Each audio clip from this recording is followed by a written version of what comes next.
portfolio, a little bit over $100 million in the portfolio just from creative finance. Jeez. Yeah. I saw one of the deals you were in the hospital when your kid was being born. Yeah, 2 days, two deals that day I closed. I was getting texted from my notary and she's like, hey, where are you at today? My son's being born. She's like, can we meet you at the hospital? I'm like, yes, actually, that'd be great. I would love to do a deal in the hospital while I'm waiting for my son to be born. That'd be cool. That is insane. Wherever you guys are watching this show, I would truly appreciate it if you follow or subscribe. It helps a lot with the algorithm. It helps us get bigger and better guests, and it helps us grow the team. Truly means a lot. Thank you guys for supporting, and here's the episode. All right, we finally made it happen. We're here with Pace Morby. We're trying to do this for like a year now. Look at your studio, man. It's nice, right? Your team is solid. This is an amazing experience. Thank you so much for having me. I appreciate it. Absolutely, man. So what's new in the sub 2 world? Any new deals? Actually, last year, we bought so many deals. We bought so many houses, RV parks, apartment buildings, all using creative finance. I have a different goal this year. The goal this year is actually to buy less. Whoa. We had a big problem the last quarter of the year. We bought so many deals that my team couldn't keep up. Because just because you buy a piece of real estate doesn't mean it's going to manage itself, right? You have to what we call is onboarding. So I buy the property, seller moves out of the house, I now own the property. I've got to take that property over, make a determination of what's my exit strategy. Am I going to Airbnb it? Am I going to turn this into a midterm rental, like nursing home? What am I going to do with this house? That takes a couple of days. Then you make a determination of how much you're going to spend. Okay, then you get the contractors in there. And then it's, imagine having 3 houses a day that you buy, and you have to have 3 new decisions every single day and 3 new crews on houses every single day. And that compounds to a point where you go, dude, we got to slow down. Right. So the goal this year is to actually do 20 or 30% of what we did this last year. We just grew and blew up way too fast. So you were buying 3 houses a day? There was weeks that we did. Yeah, I bought over 1,000 rentals last year and put them in the portfolio, a little bit over $100 million in the portfolio just from creative finance. Jeez. Yeah. And I saw one of the deals you were in the hospital when your kid was being born. Yeah, 2 days, two deals that day I closed. I was getting texted from my notary and she's like, hey, where are you at today? My son's being born. She's like, can we meet you at the hospital? I'm like, yes, actually, that'd be great. I would love to do a deal in the hospital while I'm waiting for my son to be born. That'd be cool. That is insane. Yeah, that's cool. Business is important. Yeah, business is important. I mean, you want to have a story to tell your kids, obviously. You want to set an example for your kids. And I want to be able to tell my son, hey, just so you know, the day you were born, I signed 2 deals right in the waiting room. And, real estate is your legacy, and this is important. I mean, he could do whatever he wants to do for all I care, but, showing him that this is what the family does and this is how we've built our wealth, giving him at least some parameters and saying real estate is our thing. Yeah. We signed 2 deals while we were waiting for you to be born. It's kind of a cool story. It is. I love your strategy too, because you're not risking your own money. I'm not risking my own credit. It's crazy. So we have 2,100 rentals in the portfolio. We have about 300 single family homes. 1,700 of the other doors are multifamily RV parks, mobile home parks. And we also buy businesses with creative finance, which is a lot of fun. Cars. I mean, everything you can imagine. I own my personal home, my ranch in Montana's creative finance. Businesses we buy, everything's with creative finance. I'm not using any credit, which 10 years ago, when I was just a contractor building houses, you know who Open Door is? I've heard of it. So Open Door is a big, massive real estate buying company. Same thing with Zillow, okay? Yeah. I was Zillow's contractor, Open Door's contractor, and OfferPad's contractor. That's what I did in my 20s. And then when I learned about real estate and I learned about creative finance, the first thing I said was, there's no possible way that you can go buy a piece of real estate without using any credit, without going to a bank, without using tax returns, without showing your job history and saying, hey, Mr. Loan Broker, I need a loan for this house. I have not done that in 10 years. We have 2,100 rentals in our portfolio, and not one of them is on my credit. Wow. Not one of them is on my credit. Not that I would ever let the houses go and fail, but if, let's say, the whole entire world imploded, I died, my company fell apart, none of those houses would ever hit my credit. Didn't use my credit to acquire them, won't hit my credit if I end up losing them for whatever reason. That's insane. So you put them all under a business LLC? I put them under a business LLC, but to acquire them, just for people to understand so I can tell the people, I acquire them by one of 2 methods. One, I'm either taking over somebody's existing payments. Kind of like, if you think about it from a perspective of, if somebody is sick of their car payments, can I just go over to that guy and say, hey, I'll take over your car payments? Yes, of course. Technically, you can do that. Well, guess what? You can do that in real estate. You can do that in businesses too. A lot of businesses have these like EIDL loans or the PPP grants and all that kind of stuff. Yeah. We just take those payments over and take over people's full-on businesses. Like we bought a business this year on June 10th. It was generating $6 million a year in revenue, took over half of it with no money out of pocket, no credit check, no banks, no nothing. So whether I put it in my personal name or I put it in an LLC, it does not matter. I didn't use credit to get that property in the first place. Wow. Like zero. I've not had my credit pulled. I see all these people go, let me build credit. Let me do all this stuff. Cool. You guys do that thing. I don't know my credit score. And I have $450 million in our portfolio. I don't even know my credit score. What if you had like a 300? I might. I mean, I have one American Express right here on my phone, one American Express. I pay it off every single week, or somebody on my team pays it off every week. Yeah. I have no debt outside of real estate, but I imagine my credit's probably pretty phenomenal since I pay my Amex off every week. Or somebody would tell me, don't pay your Amex off every week. I don't know. It's too confusing for me. I just don't care. Yeah, that is so cool. How are you sourcing these deals? A lot of different ways. I would tell, if somebody's brand new right now and they want to go get a deal, a couple of places I would go to expired listings. So what is an expired listing? Expired listing is real estate agent. Actually, you have Lisa Song Sutton that's going to be coming in the studio in a couple of minutes. I'm a good friend of hers. And she's a good friend of mine. I love her. She's an agent. So right now in Las Vegas, where you're at, there's about 800 real estate agents that get fired every single month. Dang. Okay. That's about 20 to 30 a day. They get fired because they couldn't sell the house for 6 months. So the agent gets hired by the seller. Seller says, hey, Mr. Agent or Miss Agent, will you sell my house? Yeah, absolutely. I can sell it in 2 weeks. This is not going to be a problem. Typical agent answer. Agent can't sell it because of one of two reasons. One, the seller wanted too much money, right? Sometimes sellers are crazy and they want too much money. I love those leads. And I'll tell you why I love those leads. Or the seller doesn't have any equity. That's where we take over their payments on a house that they don't have any equity on. So agent gets fired after 6 months, can't sell the house. We call the seller directly and we go, hey, I'm a buyer.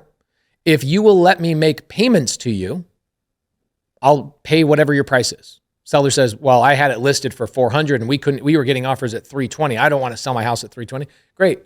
You want 400? I'll give you 400.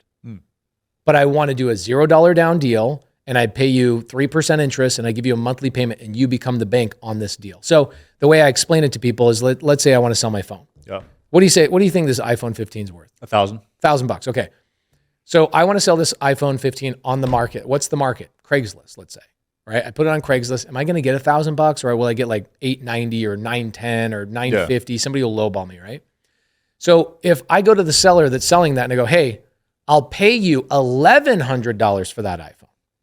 But what I want is to give you $100 a month for the next 11 months. Will you then sell it to me? That's seller finance. Now that seller is letting you take the phone and you're paying them $100 a month. So the majority of our deals come from expired listings. And if you don't want to be the person calling and doing the cold calling and calling the seller, there's a lot of people in my community, the sub-2 community, that do all the calls and they'll just wholesale you a deal. In fact, right here, Eric, right here in the studio, sold me a fourplex, 2.9%, like 30 days ago, and sold me a duplex, 2.5%, like 45 days ago. Wow. So it doesn't matter if it's single family, multifamily, small multifamily, RV parks. We just bought a $5 million RV park in Montana. Are you interested in coming on the Digital Social Hour podcast as a guest? Well, click the application link below in the description of this video. We are always looking for cool stories, cool entrepreneurs to talk to about business and life. Click the application link below, and here's the episode, guys. Same thing, $5 million purchase price, $150,000 down payment, which is like 2% down. Yeah. You can't go to a bank and get 2% down. No. Seller gave me 4% interest and 30-year terms. 4% is amazing these days. Yeah, really, really good. Yeah. Really good. They're like 8% through the bank right now. Yeah, so expired listings is number one. Another really great way to get them is from other people that are finding them. I have a free Facebook group that a lot of people just post their deals in there. It's called Creative Finance with Pace Morby. And that Facebook group has tons of people just throwing deals in there and going, hey, I've got a deal in Vegas. Hey, I've got a deal in here. Pay me 10 grand and you can have this deal. Wow. Yeah, it's great. So that's another great way to do it. A wonderful way to do it is call agents that are having a hard time selling their houses. So go on Zillow, filter by houses that have been on the market for over 100 days and call the agent and say, hey, agent, would your seller be willing to let me make payments to them and they become the bank? It's called creative finance or seller finance. Yeah. And a lot of the challenge with that is now you have to learn how to negotiate and you have to acquire that skill. But isn't that what we're here for, is to acquire skills? Yeah. What are some good tips on the negotiating side? Become friends with people. Every time I get on a phone call with an agent, I'm not trying to get a deal. I'm trying to acquire a relationship. Because if all I do is I look at this house that they have on the market they can't sell and I go, okay, I'm going to try and close this agent on this house. what I'm forgetting is that agent and that house might not be a good fit for me right now.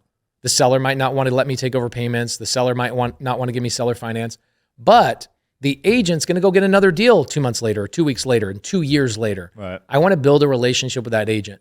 And people ask, well, how do you build a relationship with an agent? I don't know. How the hell do you build a relationship with anybody? Like, can't you have a conversation? Read the book, Win Friends and Influence People. A lot of people say, well, what's the script, Sean? I don't know. Did you go on a date with your girlfriend, your spouse, your wife, whoever it is, and when you went on the date, did you have a script in order to have a date with somebody? No, you know how to have a conversation with somebody. You know how to communicate with people. So build a relationship with an agent and just let them know what your business model is. So when I talk to agents, I say, hey, I buy properties that other people won't purchase because the price is too high, as long as your seller is willing to let me take over payments. Yeah. Agents are like, okay, I'll let you know when I run into that. And this year we bought 1,000 doors. Crazy. And $100 million in real estate from that exact method. Wow. So you did 9 figures in 1 year. 9 figures in 1 year, yeah. That is incredible. It's crazy. And what's crazy about it is that, like, you don't need 1,000 doors, right? You don't need to be Grant Cardone. I was voice memoing him just a little bit ago. You don't need to be Grant Cardone with 12,000 doors. That's bonkers, right? That's like, what does he have? $5 billion in assets. Yeah. Or Brandon Turner, another good buddy of mine. I think he has like $3 or $4 billion in assets. You don't need to be that person. What you need in life to never worry about money ever again is like 10 rentals. If you get to 10 rentals, those 10 rentals are going to average $400 to $500 a month in cash flow on each one. That's $5,000 a month. In 3 years, you'll raise the rent. Now it goes from $5,000 to $8,000. In 3 years, you're going to raise the rent again. In 3 years, you're going to raise the rent. Meanwhile, your tenant is paying off all these houses. So you're building all this equity and you're building this wealth. So think about what happened during and all these houses that I own went up in value. Yeah. I think during the year 2020, I made like $15 million in equity growth on just sitting on houses. Crazy. You don't need to have thousands of houses to have that happen. It's magnificent what real estate does. Yeah. And are you taking loans against your balances? Every like 4 to 5 years, we'll pick a bunch of houses that are maybe not the best performers, or they don't have the best interest rates. Maybe I got a seller finance deal at 5%. And I'll say, like in 2019, we did this. 2019, we did a big refinance. I pulled $7 million out. I have not done a big refinance since then. The next one will be huge. Next one will be massive. So I think if rates go down this year, the market's going to go bonkers, and I will probably do a significant refinance in 2025 that will probably be like a $50 million refinance, all tax free. Incredible. Which sounds stupid. Like when people are listening to this, they're like, 50 million. Oh my gosh, this is going over my head. This I don't have this opportunity. Guys, I started as a contractor, not knowing how to comp a house, how to fill out a contract. I started not knowing any of this crap. You don't need 100 properties. You need 10. And the cool thing is you can find other people that know how to find them and just go, hey, bring that deal to me and I'll just buy it. Then that way you don't have to find them. You don't have to negotiate. You don't have to learn sales skills. You don't have to learn any of that kind of crap. Okay. Most people are learning the BRRRR strategy. Like if you go to biggerpockets.com, a company that's like the Goliath in our industry. And I publish a book with them and I love them. So this is not a criticism, but the majority of people that are on that forum are learning how to do the BRRRR strategy. And the BRRRR strategy requires credit, 30% down payments. And right now you'd be getting a 7% rate. That's not a strategy anybody wants to use. No. I use most of the time, like before we started, I told you, I just bought a ranch in Whitefish, Montana. Yeah. 20 acres, 8,000 square foot house, 3,500 square foot barn, brand new home. I bought it with 4% interest, $1 down. Gave the seller $1 down on a $3.7 million purchase. Why? Well, because I understand taxes and so does the seller. If the seller sold their $3.7 million house to me that they built and they're all in for $2 million, how much of a gain do they have? $1.7 million, right? Yeah. So it took them a year and a half to build the house, $2 million. They move into it and they realize, we don't want to live here anymore. We want to live 20 miles that way. And he goes, I don't know what to do with this house now. Well, I guess I'll throw it on the market. Throws it on the market, finds out if he sells it for $3.7 million, he pays agents, right? 2 agents, because he's the seller. Then what he does on top of it is he has a $1.7 million gain that's taxed at 40%. Jeez. Yeah, capital gains. It's a So what I do is I go, I will buy your property at 3.7, $1 down. Why? Because the larger people only get taxed on money they receive. So if he sold the property on the market for cash, $3.7 million, he would have actually received the 3.7 million and received the gain, and he would have had to pay the 40% to the tax man. If you stretch out the payments over a 10-year period, you can get rid of the capital gains. So that $1.7 million gain that he has, he goes, well, you got to give me a down payment. I go, the bigger the down payment I give you, the more taxes you're going to pay on that down payment. So let's do a small down payment, $1, and then I'll start making payments to you. And he goes, there's no way that that's true. And I go, call your CPA, have them read this in the IRS code, have them do this, talk to this seller. I've done this 1,000 times. CPA comes back and goes, yeah, actually, this is the best way for you to sell your house and get all your money. And think about it. Now that seller, I took over a $2 million loan. Okay. So he had a $2 million loan. I just took it over. No credit check, just bought it subject to, which is my main thing I teach. And then he has $1.7 million in equity. I give him $1 down payment towards him, and I pay him monthly payment with 4% interest. So now he's making 4% interest on his $1.7 million. Wow. So instead of him paying a big capital gains tax of 40% on the 1.7, he actually gets to get all his 1.7 with interest on top of it. So it's like a win-win, basically. It's a win-win. It's the only real estate strategy, mark my words, anybody that's a real estate person that disagrees with me, it's the only real estate strategy where the seller gets what they want and the buyer gets what they want. Yeah. It's the only strategy. Yeah, because you're both saving on taxes. Both saving on taxes. I'm getting into a deal with as little money as possible. I'm not having to go through banks. By the way, when I strike a deal with somebody in a traditional real estate market, it's going to take 60 days to 120 days for that piece of real estate to close. Wow. In creative finance, I just go to the seller, we work out an agreement, 3 days later I own the house. Damn. It's that fast. There's no banks, there's no appraisers, there's none of that crap. Oh, so you don't get them appraised? I can. Okay. But I'm not buying properties based on an appraisal. I buy properties based on their ability to cash flow. Got it. So think about this. I'll give you a really good example. I bought a 43 unit in San Angelo, Texas. The seller, Mario, was trying to sell it on the market for $3 million. So he hires a commercial agent. They put it on the market for $3 million. It was only worth 2.8. Why does a seller try and get more money than what the market says it's worth? Why would they do that? Well, you got to understand the seller. The seller is retiring. So he's trying to be super gung-ho and try and sell his house for $3 million, hoping he can find a sucker on the market, because he's like, if I'm going to retire and I'm going to have all these taxes I have to pay out of the sale of this property, and I'm only going to have what's left over for my retirement, I'm going to push the sales price as high as I possibly can. This is why sellers are crazy, because they're trying to retire. So I look at them and I go, okay, well, Mario, you're on the market for 5 months.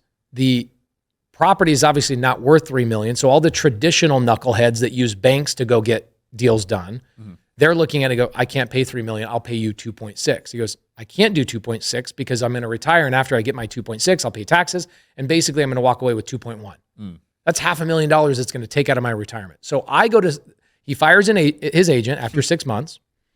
And then he calls me up and he goes, what was your offer again? I go, my offer is I'll pay you $3 million, but I want to do $0 down.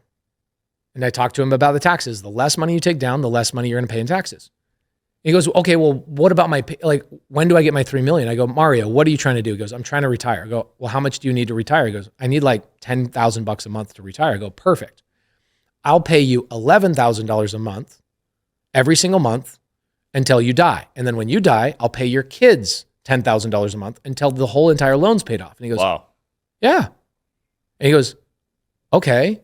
So we did a 50-year agreement. It's a 50-year agreement at $10,000. Damn, 50 years? 50 years. So people say stuff like, well, I'm going to get a 30-year mortgage. I'm like, dude, I'm out here getting 50-year mortgages. But why would I do a 50-year mortgage? Because the payment goes down, right? Because if I'm paying $3 million and I stretch those payments over a long period of time, here's what's great. Mario did $0 down, 4% interest. So he's making money on his $3 million, and his loan that he gave me is tied to a piece of real estate that he used to own. So he understands it. He knows the tenants. He knows the area. If I die and he has to take the property back over, it's an asset he already understands. The best part is he avoids the taxes, avoids the agent's fees, avoids all the timeline. Actually, Eric went with me. We flew out to San Angelo. I contracted with him on like a Thursday. We closed on Tuesday the following week. Wow. So what the other agent couldn't accomplish in 6 months, I accomplished in 4 days, gave the seller the $3 million. Now the seller, I pay him $10,000 a month. Now people go, well, you overpaid for the property. Did I? Did I overpay for the property? because I put $0 down of my own money. I used no credit of my own. Nobody checked my credit. Nobody asked my bank balance. Nobody asked, hey, Pace, how much money do you have in the bank? Nobody asked me that. I took over a cash flowing property. The property generates today, it's 43 units. It brings in $37,000 a month. Wow. So if I'm paying Mario $10,000-$11,000 and I've got insurance and taxes, property taxes, I've got management, I've got broken windows and, tenant vacancies and whatever else, we net 10 grand a month. And that's from month one too. That's month one. Month one, I netted $10,000. Same thing with the RV park I just closed on. The seller, his name's Eric. Eric is like, I don't want to be in the RV park business. I live in Bozeman. My property's in Kalispell. It's a 5-hour drive. I don't want to deal with it anymore. I don't want to manage it. I go, I have a house in Kalispell. I want that RV park. So we buy it, and similar situation. We buy the deal with almost no money down, and month one, for this payment we're paying to Eric for being the bank, minus all my expenses, we're netting like $7,000 a month. So when somebody says you overpaid for the property, I'm like, I disagree. I'm making $10,000 a month with no money out of my pocket. Who overpaid for what?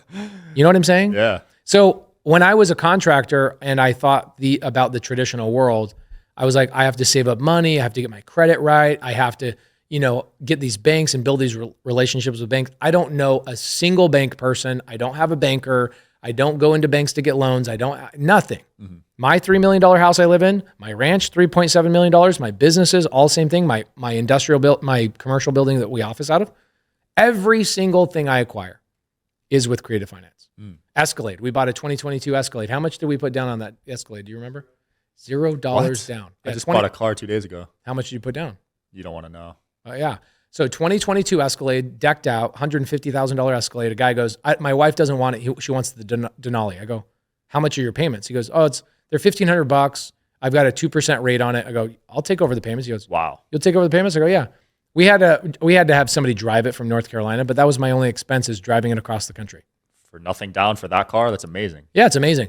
We put it into my son's Turo fleet. So that $1,500 payment, he's bringing in $4,500 a month off that Escalade just sitting in a parking lot and people renting it out. Wow. So did we overpay for the Escalade? No, I put $0 down. It's making $3,000 gross every single month. Nobody checked my credit. Nobody checked my bank records. Nobody asked for my tax returns.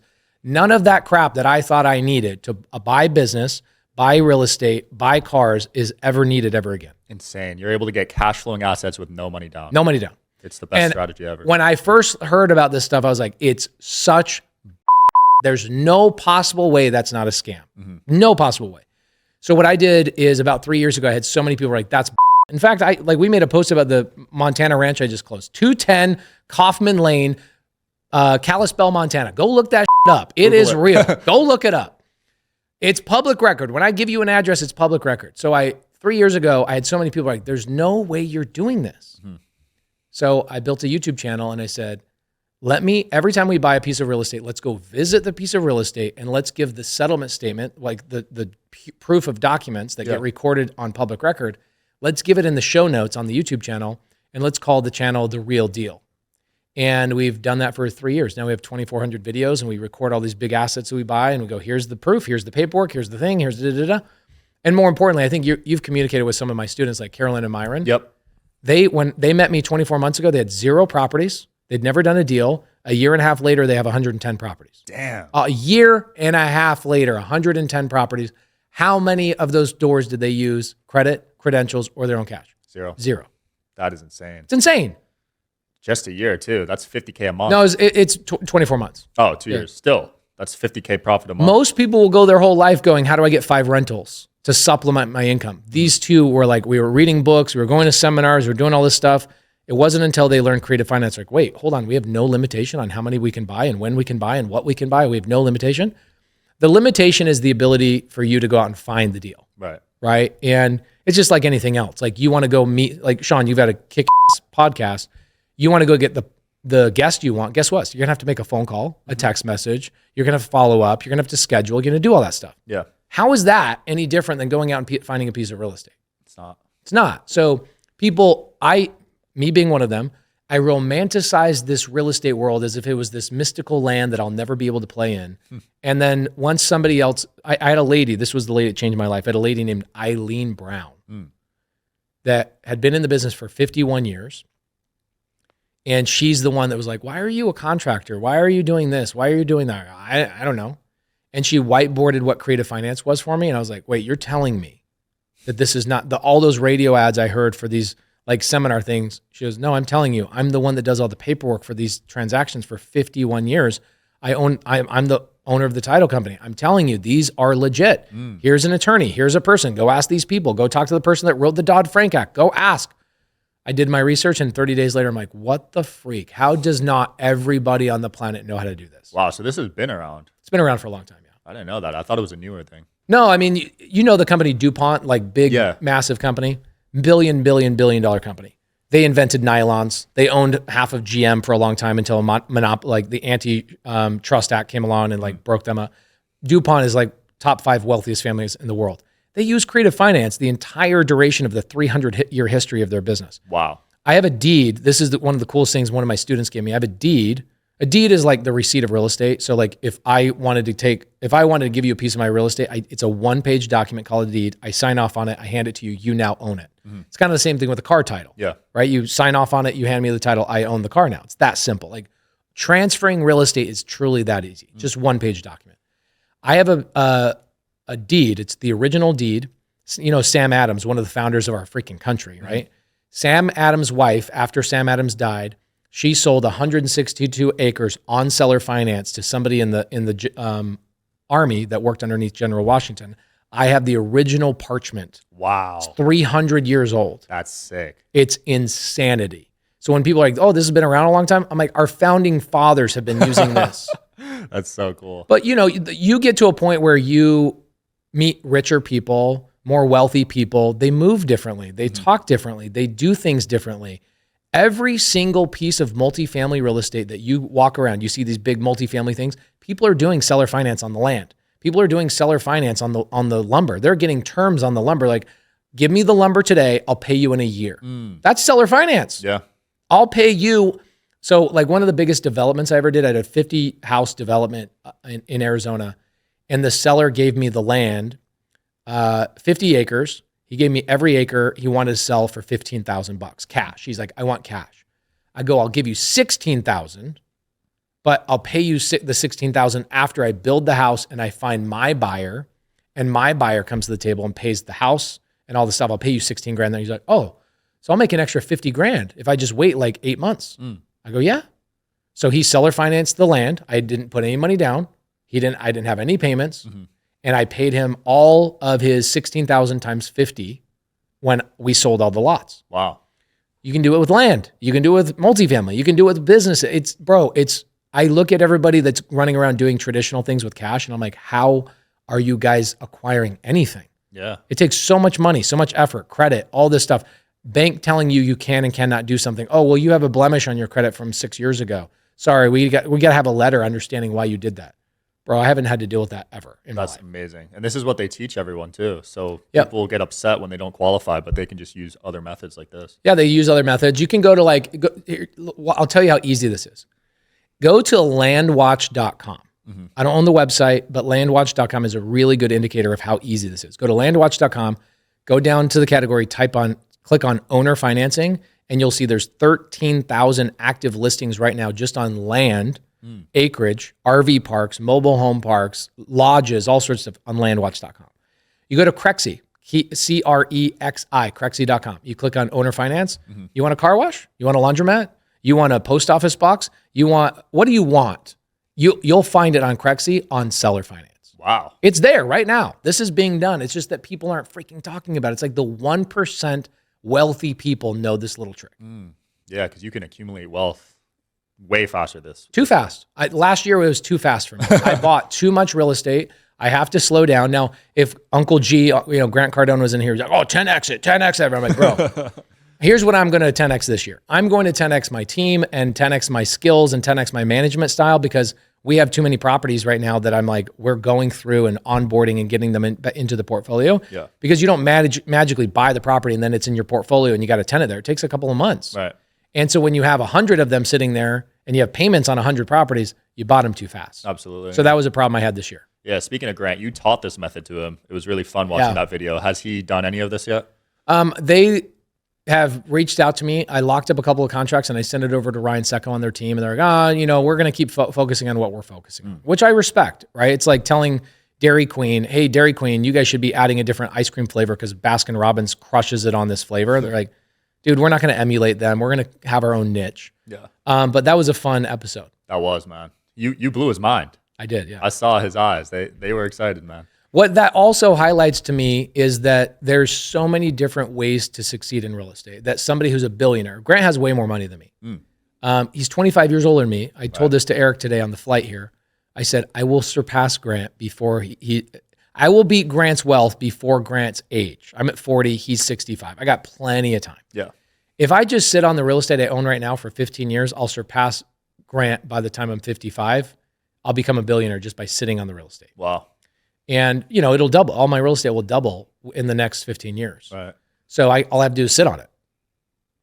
But I love Grant and I love what he does. I love his marketing. I love how smart he is and all that kind of stuff. A lot of people criticize him, but why do people criticize Grant? Jealousy. Anytime somebody's going to criticize me, they'll say, I get people that say, oh, this guy's, what do they say? What do the young kids say? They say, this is straight capping. What do they say? I don't get it. But this guy's like, oh, this guy's hard capping. He's such a liar. I'm like, go to my YouTube channel. Look at the address. I pull it up on public record. Go to the county recorder's office. Walk down there. Ask them, does this guy actually own this property? They go, yeah, it's on the freaking website, you knucklehead. Shows it right here. I could give you hundreds of addresses. You can go pull them up and you can see no down payment. A lot of my sellers will give me 0% seller finance. Wow. Like 1906 South 78th Place in Mesa, Arizona. I did a 0 down deal. Seller paid the closing costs and they gave us 0% interest. Damn. Yeah. That is awesome. And I took over tenants. So tenants were already in the property. 1906 South 78th Place in Mesa, Arizona. Go look it up. I bought it for $100,000. It's now worth $270,000. But the best part about the deal is 0% interest. Go look it up on public record. You can see the agreement and the interest rate is 0% seller finance. Yeah, I think no matter what you show, they're still going to hate. They're going to hate. It's just part of the game. It's part of the game. And I had my team a couple of months ago had this guy criticizing me online. And they're like, oh, you need to reply to this guy. I'm like, no. If somebody's hating on us, that means we're doing a good job. We're getting attention. That guy is that's a positive energy right now in my mind. And they go, no, we need to reply. So I replied to him and I was like, dude, I immediately regret replying to these people. They're just hateful because they're stuck in life. They're in this, they haven't figured out what their next step is. Right. And I look at people trying to get into real estate and I go, guys, it's not that hard. It really isn't that hard. It's all, as much as I hate to say, it's all between your ears. It's what you don't know. And I will tell you, just go, like, if you go to my free Facebook group and you go in there, you scroll 5-6 scrolls, you'll see properties that people are like, hey, here's a 0% seller finance deal. You can buy it from me for $5,000 or $10,000. You can go get a 0% seller finance deal today. No credit check. Take over somebody's payments or just get a seller finance deal. 0%, 3%, 4% today without you having to find the deal, call the seller, negotiate, deal with paperwork, and just buy the deal from somebody else. Yeah. We're going to do it for me. We'll have to make a follow-up video. We will do it for you. Let's do it, man. Pace, it's been a blast. Where can people find you? YouTube channel, man. Check out the YouTube channel, youtube.com/Pace Morby. And one day I hope to have a studio as nice as yours. You're building one right now, aren't you? I don't think I'll ever get this dope. This is too dope. I feel that, man. Well, thanks so much for coming on. Thank you, brother. Thanks for watching, guys. See you tomorrow.